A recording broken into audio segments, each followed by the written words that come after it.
Our class is growing. We have newcomers in the room with us tonight. We welcome you. Others that are online, if you're signed up, we're sending you notes ahead of class each week. Please do that. And then the live stream is available and also the recorded sessions as well afterwards. And thank you for your participation as we move on tonight to talk about the birth of this great hero of the faith, Joseph. You know, I knew before I got here tonight, I walked in, one of you handed me a bag of these fresh-baked cookies. And I thought, what an excellent example this is for others in the class.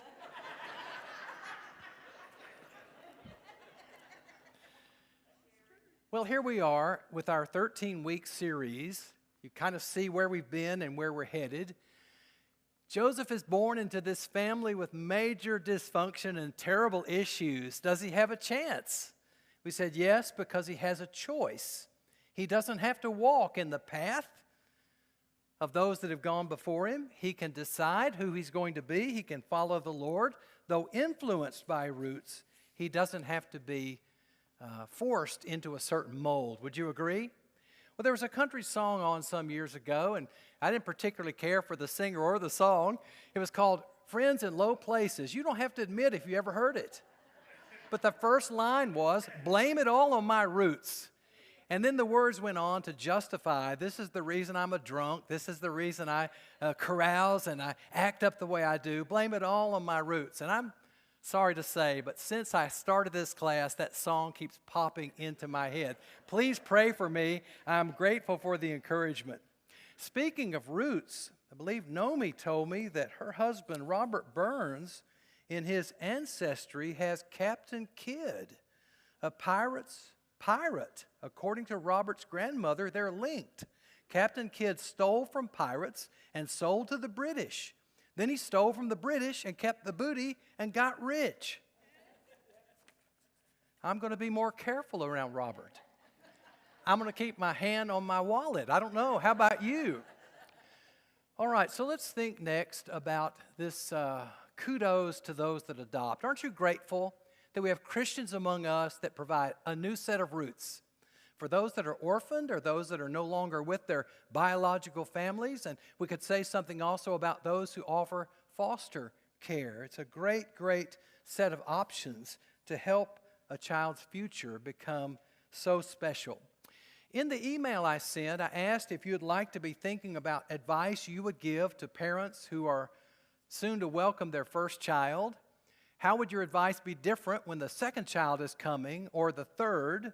We may have time for you to share some of that. If not, please email me and I will put it together and offer it to the group.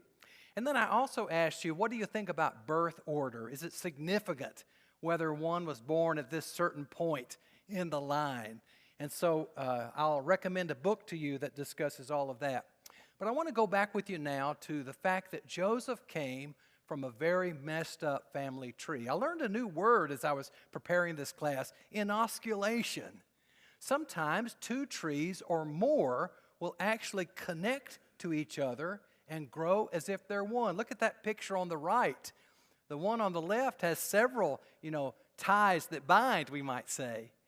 And we've said that in every family, especially as we extend those lines of relatives out, there are connections, there are relationships, there are unusual factors. And to realize that these were going on in biblical times can help us know that we're not alone. Isn't that right?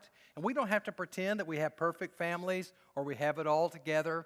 We can ask one another for help and encouragement in our marriages, with our children and grandchildren, and yes, our in-laws and the whole business.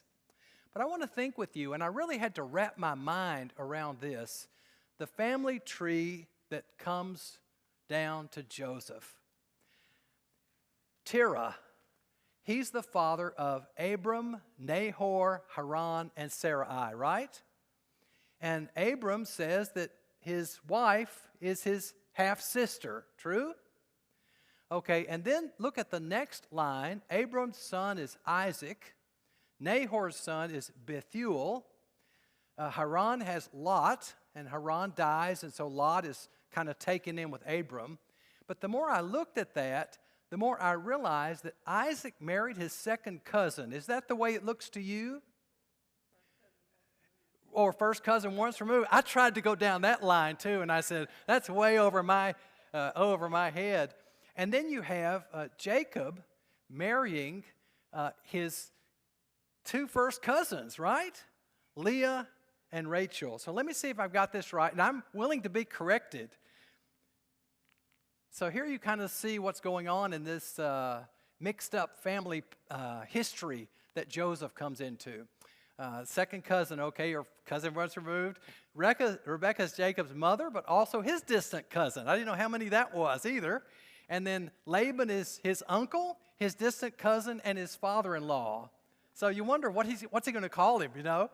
And then, see if that's all I had. Okay, and Jacob married his two first cousins, Leah and Rachel. So how many of you say, that makes my family seem pretty normal? You know, it's not as bad as I thought. I think we're going to make it. Well, I want you to open your Bible to Genesis 27. We kind of come to the point where Jacob had, with his mother's urging, fooled his father Isaac into believing that he was Esau. And so he put that hair on his arms and brought him the food and stole his brother's blessing, right? And it couldn't be retracted. Well, as a result of that, Jacob has to flee to Haran. Now look at the map here. You remember that Abram came from where? Ur of the Chaldees, right? Over there between the rivers. By the way, those two rivers, Tigris and Euphrates, are called Mesopotamia, from two Greek words, middle of the rivers. The Hebrew language calls them Aram Naharaim, the land of the two rivers. And so we've already seen Abram and Terah, they started out from Ur down near the Persian Gulf, and they come up to Haran. That's where much of the family stayed. But Abram went on down to the area you see near Jerusalem. Now, when Jacob's in trouble and his brother's bearing a grudge, I'm going to kill him, you know, Jacob has to run away. And so he's going to go back to Haran. That's where the family is located. And there he will find his future and his family. So as you look at Genesis 27, you can kind of see it's a 400-mile journey. And I notice the consequences, the domino effect of sin. Jacob thought, I'm going to get the blessing. I'm going to be rich. I'm going to have it made. I'm going to take over everything here. But that set into effect this chain of events, and his brothers just bloodthirsty, going to go after him. And so now Jacob has lost everything. It's an important lesson for us. Laban, we've noted, again, those relationships there.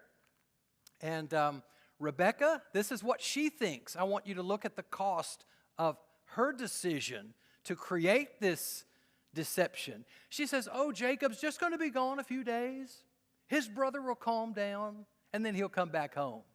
How long will Jacob be gone? At least 20 years. How long did he work for the first wife? 7. How long did he work for the other? 7. And then another 6 years watching over Laban's flocks.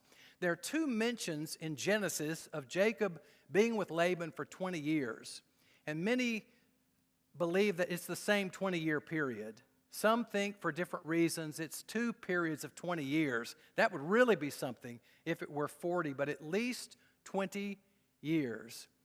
And so here you are, Rebekah, you're going to pull this off. You're going to lose your son for 2 decades or more. If she had counted the cost, would she have done what she did?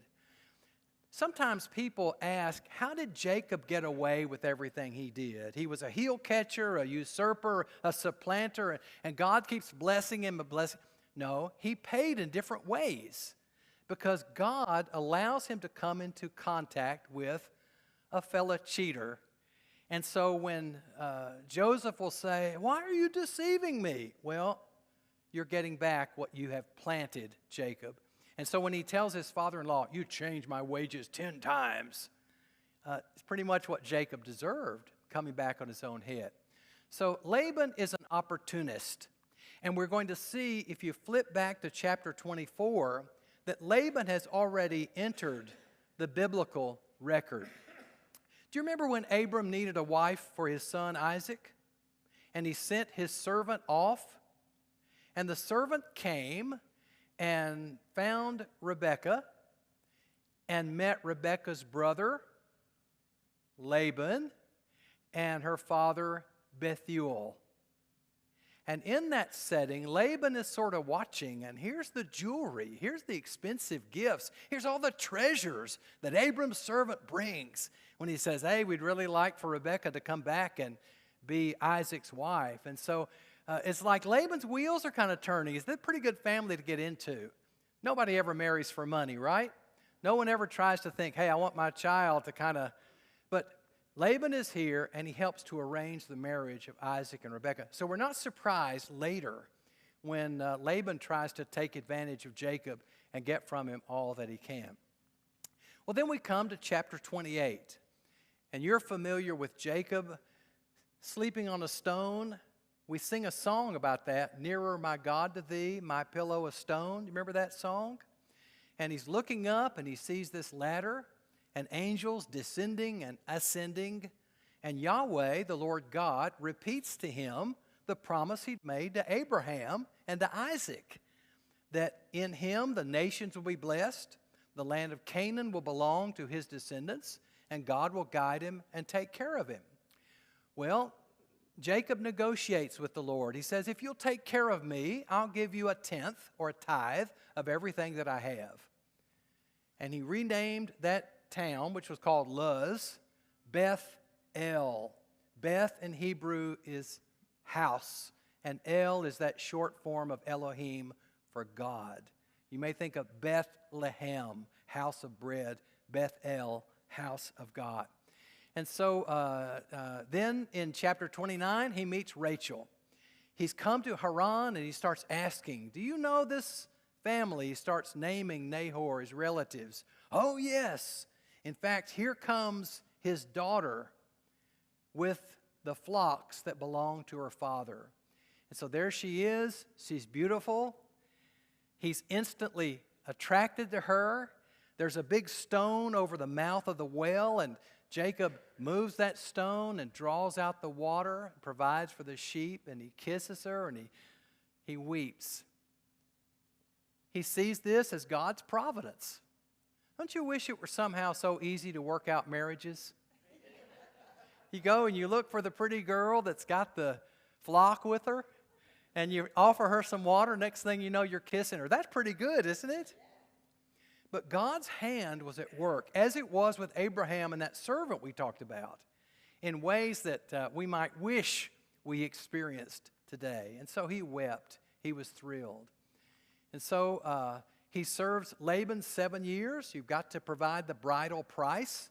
He thinks he's going to get Rachel. There's the old switcheroo, and it turns out to be Leah. I told you he got the shakah of his life. That word shakah, meaning to lie down with or have relations with.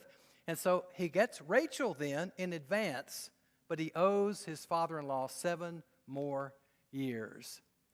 I found that in the law of Moses, Leviticus 18:18, much later than this time, God specified, do not marry 2 sisters. You know why? They're going to be rivals. Do you think Jacob maybe should have learned something from Abraham and Sarai and Hagar? Now, Sarai and Hagar, of course, were not sisters. But Abram's situation with both of them produced what? Jealousy, competition, friction, keeping score, which son is better, and all of that kind of thing. So I mentioned to you in the email another country song, Trying to Love 2 Women. You ever heard that song? Oak Ridge Boys? Go and listen to it sometime. Talks about the difficulties, and so I don't recommend 2 women at all. And we know from God's standard from the beginning, 1 man, 1 woman for life. That's the ideal. All right, so then I found this as we look at the competition of this family. There's a book called How to Win Games and Beat People. I knew of another book, How to Win Friends and Influence People. So this one surprised me. Anybody ever have game night at your house? Is it fun? Is it pleasant? Is everyone glad they played? Does it ever get to be cutthroat? Oh, when I was a boy, we had a game called Aggravation, and it lived up to its name. Or the game Sorry. And next thing you know, I'm going to get you, I'm going to get you. Well, here's a book.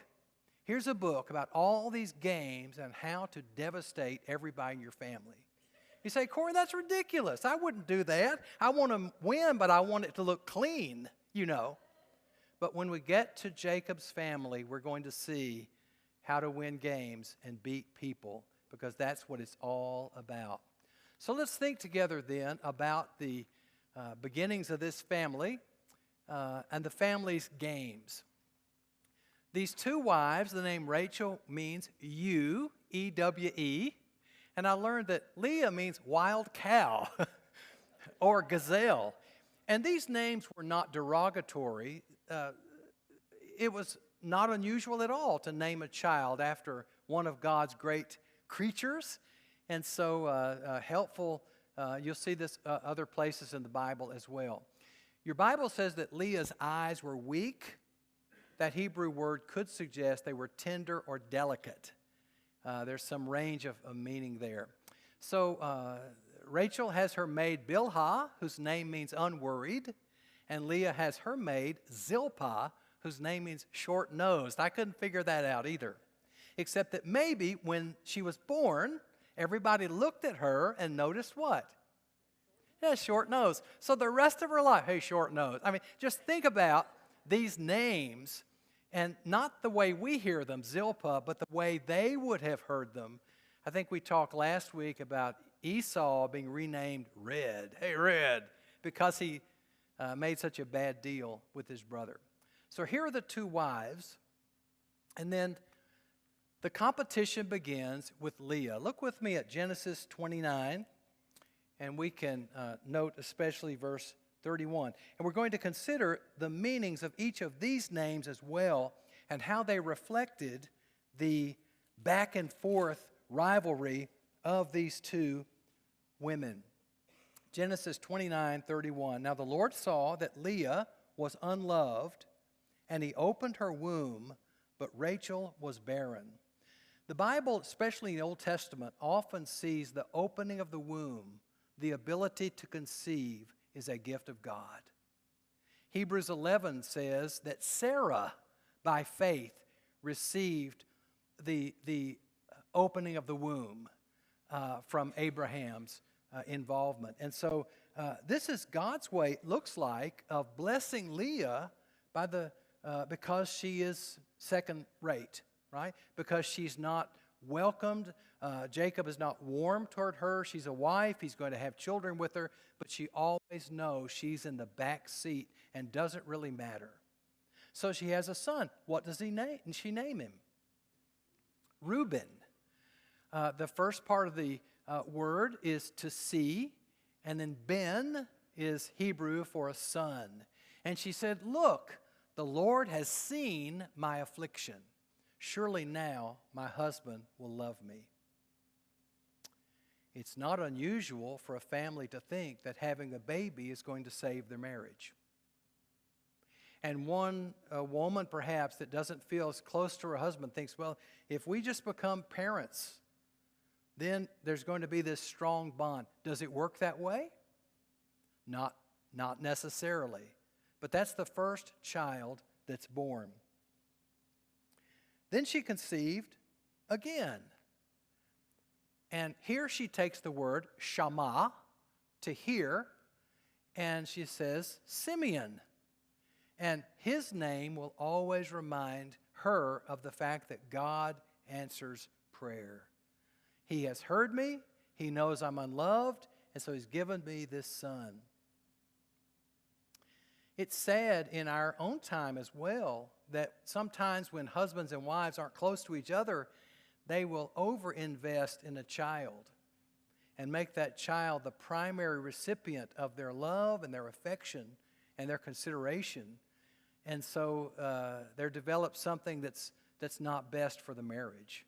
And that's what's happening with Leah. She has two that she can love, two that will love her, but she does not have the love of her husband. So I've given you kind of a number there, like Reuben is son number 1, Simeon is son number 2, and then verse 34, she's still going. Now this time my husband will become attached to me. And so the name Levi. So if you were to ask Levi, how'd you get your name? Well, my mother was hoping that my birth would bring my parents together. And so his name is going to carry forward through all of his life this mess, this rivalry, this friction and tension that was going on at the time he arrived. And then she goes for number 4. And this time it's, help me out here. Getting a little bit of lack of juice here maybe. There we go. I thought, when is Judah coming? There he is. And so to praise Yahweh. This time she's glorifying God, and she's got way ahead of Rachel. She doesn't have Jacob's love, but she's having his babies. Now, what do you think Rachel has on her mind all of this time? Boy, she's getting ahead of me. You know, my husband's going to be spending more time with her, with those sons. I'm left out. It'd be very easy for her to become bitter, angry, even against her husband. So if you look with me at chapter 30 and verse 1, what does Rachel say? Or how does she feel toward her sister? She's jealous. So who does she turn to? Who does she point at? Jacob. What does she tell him? I'm going to die unless you give me children. I can't take it anymore. This is the hill I'm going to die on. How does Jacob respond? Did anything like this ever happen between Abraham and Sarai and Hagar? Is this the same playbook? Is this round 2? Is this the story? We've run the bases and now don't we learn anything from those that have gone before? So I'm keeping score here, all right? We can put score up on the screen. The score is Leah 4, Rachel 0. So what does Rachel do? What did the grandparents do? Let's get a surrogate. And so actually this was not uncommon in ancient times in that culture. That doesn't necessarily make it the best practice or make it right. Perhaps they were just imitating the customs of the people around them. But we've seen that's exactly what Sarai initiated. She said to Abram, take my maid Hagar. And then when the fire built, she said, this is all your fault. And we know the rest of that situation as well. And so she's going to offer her maid, Bilhah. And Bilhah has a son that's somewhat credited to Rachel. And the Hebrew word Dan or Dan means to judge or vindicate. And so God has come through for me. You know, God has done this to help me have a child myself. Well, another child, Naphtali, by the surrogate. Here the name means wrestlings. Here it is, the back and forth, the tug of war, and you just kind of see them just kind of throwing stuff at each other, and I've prevailed. I'm the winner. I'm ahead of Leah, at least in this second child. Not ahead in numbers, but another son was born. So now the score is Leah has 4 biological children, and Rachel has 2 by the surrogate, right? So whose turn is it now? Leah. So what's Leah going to do? Hey, I have someone else I can bring. There's another player I can put at the table, you see? And so she's going to bring Zilpah in chapter 39 through 11 and name him Gad. That has to do with good fortune. And then Zilpah has a second son. Now I'm happy, Leah says. And so she names number 8 in the line, Asher, from the Hebrew word for happy. And her happiness is dependent on the next baby. It's dependent on her circumstances, on how things click, how they work together in her life. Do you think people can ever truly be happy when their happiness have to have a certain outcome in each setting? And it's always more, it's always for something different. There's always something lacking, something that we wish could have worked out better. And there's always someone who is smarter than I am, someone more attractive than I am, someone faster, someone richer, someone farther along. And as long as I'm comparing with that other person, myself, what does that do to me? It ruins me. I can't possibly enjoy today because I'm having to follow this other person and what they might be doing and wishing I had done it first. Isn't it tragic when that's going on inside a home? And it's the spouses keeping score against each other. They're learning how to win games and beat people. And there's the power play. There's the one-upmanship. There's the, I'm doing better at this game than you are.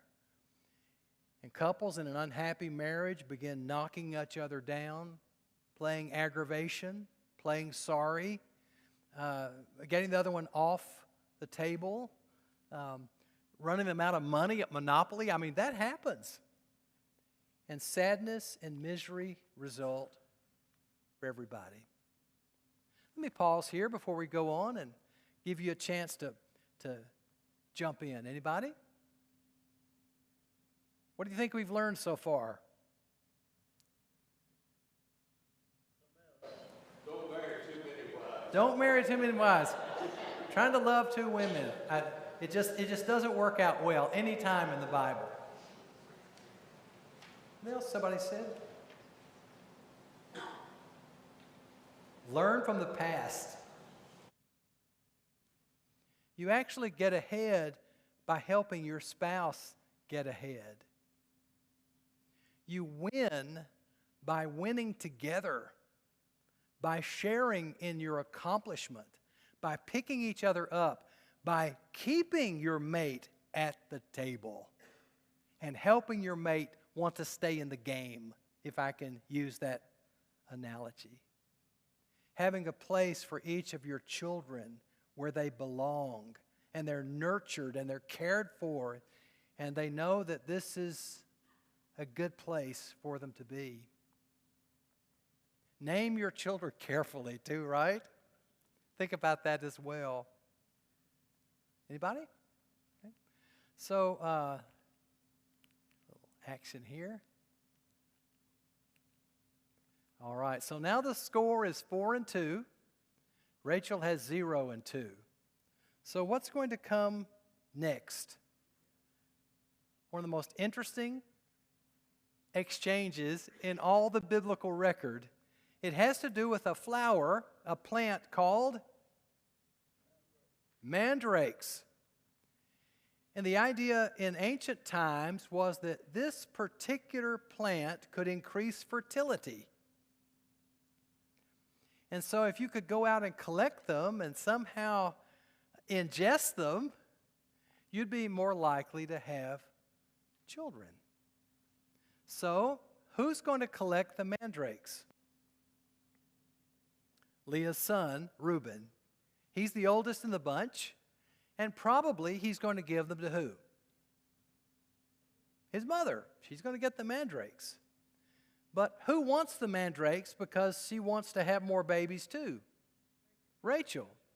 So instead of saying, let's go out together, get all our children, and collect all the mandrakes we can and share them, Rachel says, tell you what, I'd like to have some of your, Leah, I want some of your son Reuben's mandrakes. Well, you think that Leah's going to like that? What's she going to say? You already got my husband, you're going to take the mandrakes too? And so it's so strange, and yet it's so human nature. When people are selfish and they're rivals, and at the expense of other people, they want to pass go and collect $200, put the other one in jail. And so here's what happens. It's the same trade, yes? Jacob and Esau. Esau, give me some of that. I'm starving. I'm going to die. Give me your birthright. Okay. Laban, the wife swap, right? You want Rachel, you're getting Leah. So here is another deal. So Leah says, Rachel says, I'll tell you what. This is terrible. You give me some of your son's mandrakes, and I'll let you sleep with Jacob tonight. Sorry to be blunt, but that's exactly what it says. That's what it says. And so they make a deal. Mandrakes for a night with Jacob. And then what does Leah say to Jacob? You have to sleep with me tonight. I hired you. I mean, you talk about this, read it. You talk about this convoluted branches going every which way. And so Rachel got the mandrakes. But who got the next son? Leah. Because you see, Leah got with Jacob that night. And so, again, the irony of what happens when we are selfish, when we make deals that we think are going to put us ahead of another person, rivalry, competition, comparison, and a lot of times it backfires. And if we were to have a show of hands, we would say that either in our lives or the lives of those we know, this is exactly what's happened. So Rachel gets the mandrakes, Leah gets the next son. And what does she name him?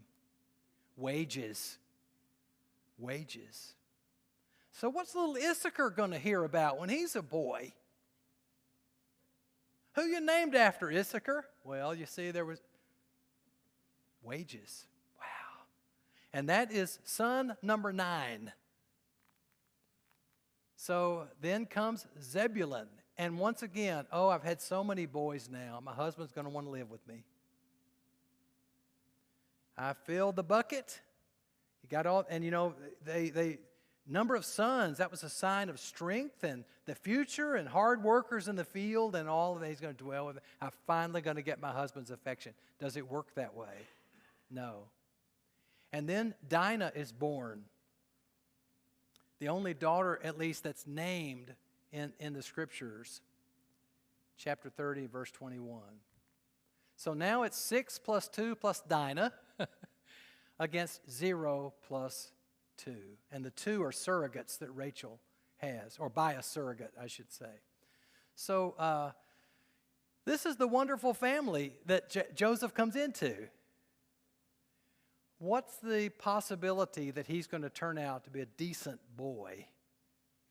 That he's going to make something of his life? Wouldn't you expect, other things being equal, that he would follow the same playbook, that he would walk in the ways, think the same thoughts, pull the same strategies? One of the most remarkable things about Joseph is how different he is from his family. And all the things we've talked about, we don't see any of that in his life because he had a choice he could make. When Joseph is finally born, all Rachel can think about is, this is a good start, but I've got to have more. She names Joseph after the Hebrew word yasaf, to add. She welcomes him with a prayer, may God grant me one more. This one is not enough.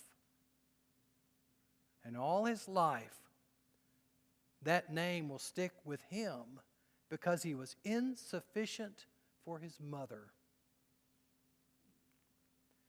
Competition so fierce, that's all she could think of, getting more points. And so she sees this child as maybe a small beginning, but really not what I'm looking for.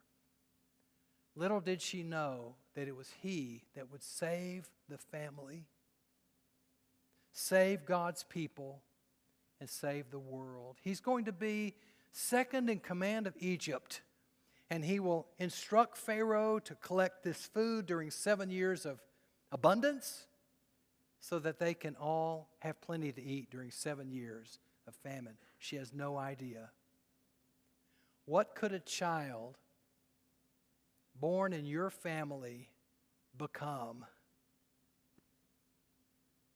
if that child is given the opportunity and the encouragement and the direction, seeking God, exploring their talents and gifts and what makes them unique, and knowing what their weaknesses are? What could God do with such a person? Well, it reminded me of that song. Have you ever heard the song, Mary, Did You Know? And it's about the mother of Jesus. And did you know your son would walk on water? Your son would save our sons and our daughters. And I'd like to ask this of any parent. Can you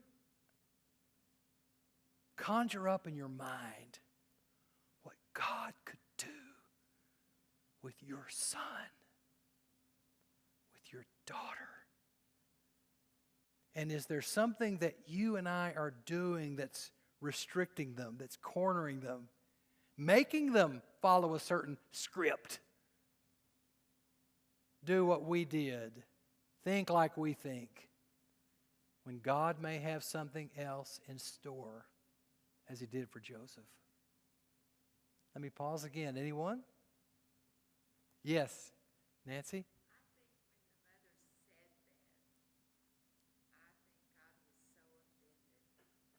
Yes.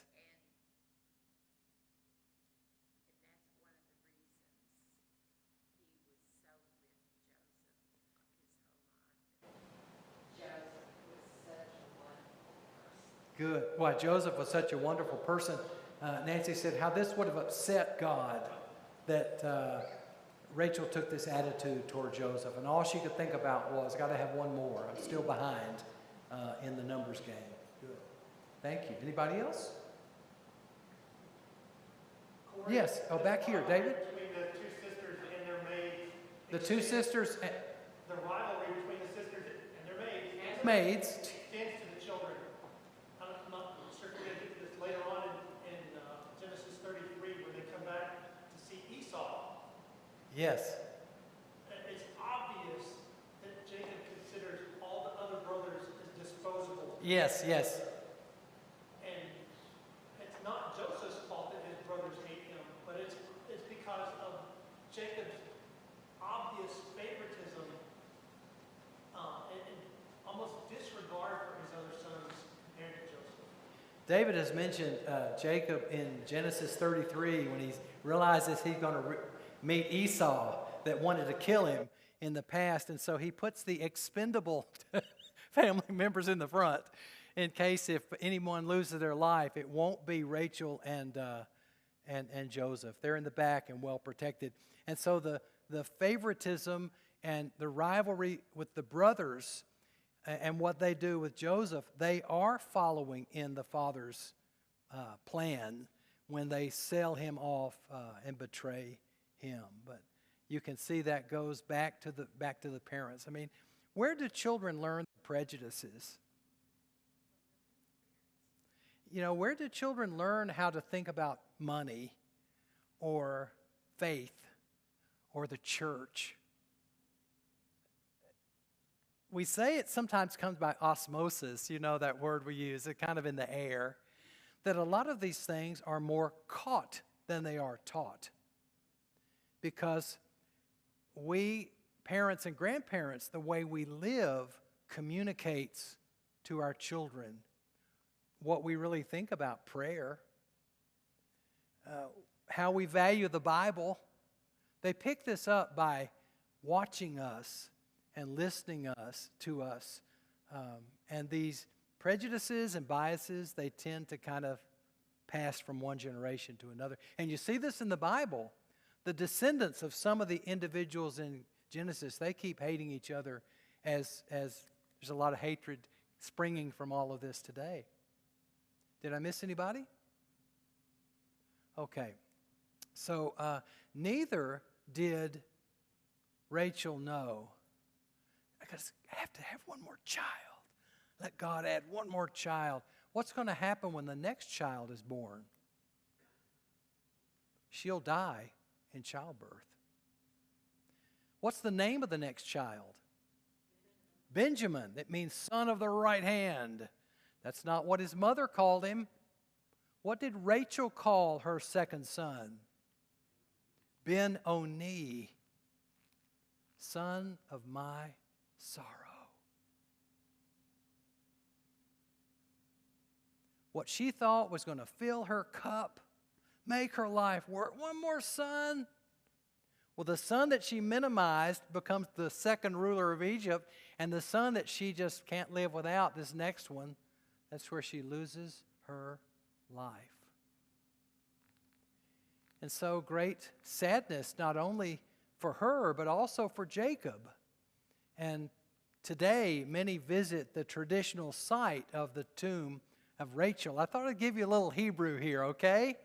So the three letters you see, the very large letters, you read Hebrew from right to left. And so the letter on the far right comes into English as R. And then the middle letter that looks like a little square box like this is a CH, which in Hebrew would not be pronounced ch. It would be k like that. And then the last one, the lamed on the left, is for the letter L. So actually, Hebrew would be more like Rachel, than it would be Rachel, though it comes into English that way.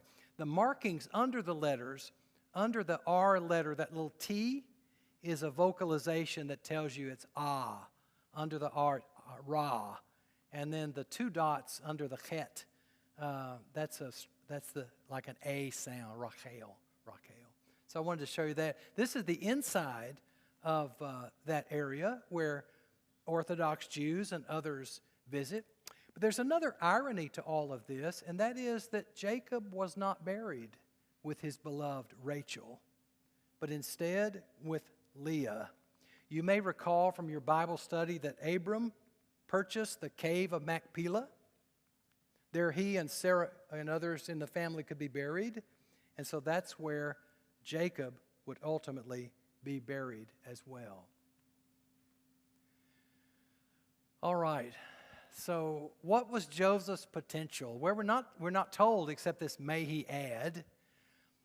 But God gave him dreams, we'll be talking about next week. He was destined for leadership. Joseph followed God's way, and Jacob favored him and promoted him, made him something of a leader. We'll talk about that. And then as Jacob was about to die, Genesis 49 gave Joseph this blessing. Right when Jacob was near death, he called his sons and made a pronouncement. Very important that a father gives his son the blessing, the parting words. My father's parting words when he was in a hospice facility, the last night I saw him, he said, "Corey, if I don't see you here in the morning, I'll see you in heaven." Last words of a father to a son.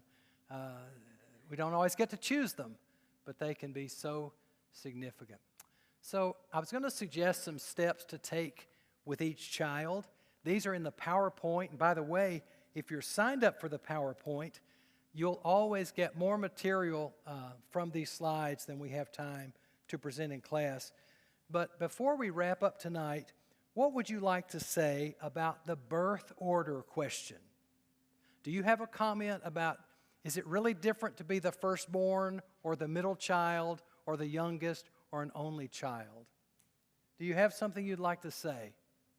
You think there's something to it? Okay. Can somebody tell us why? Or let me say this, what does the first child tend to be like? A leader? My oldest sister, I was the second of 7. You were the second of 7, and you survived. Okay.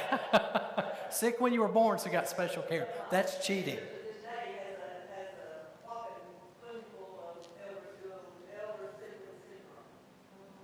Elder sibling syndrome. Oh boy, so we're talking about maybe telling the younger ones what to do, or kind of being in charge.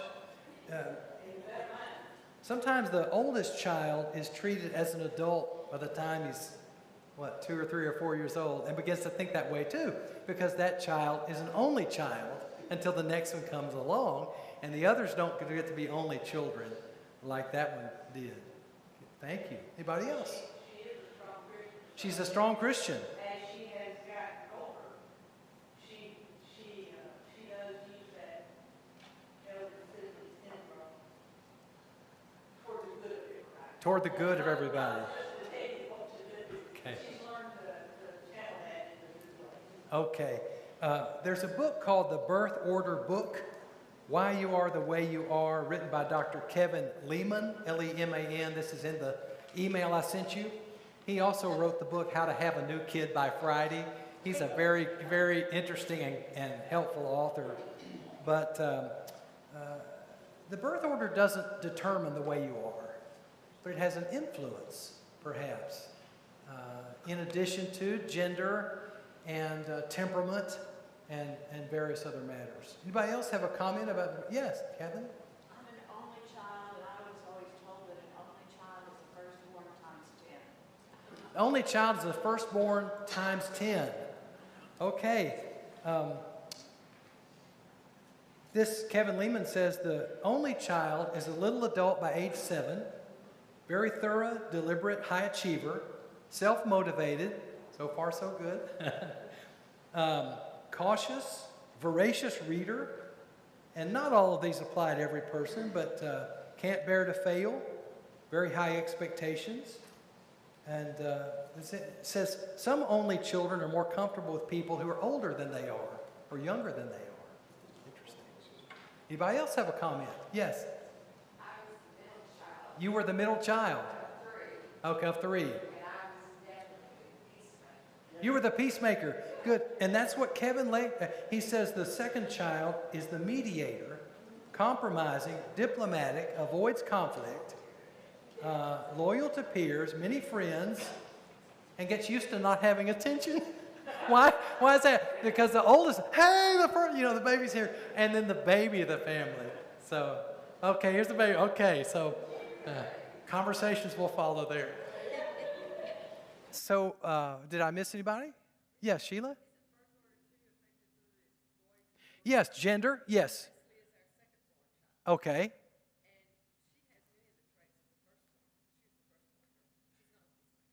Okay, she was the firstborn girl, but not the firstborn child, and not a, and you said yourself she's not a peacemaker. She has her way or the highway. Well, you didn't hear that tonight. Was there one more? Yes, Andrea?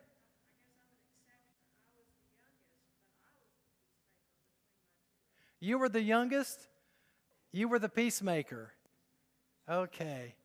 Well, I don't know. I'm the baby in my family. Had 2 older brothers.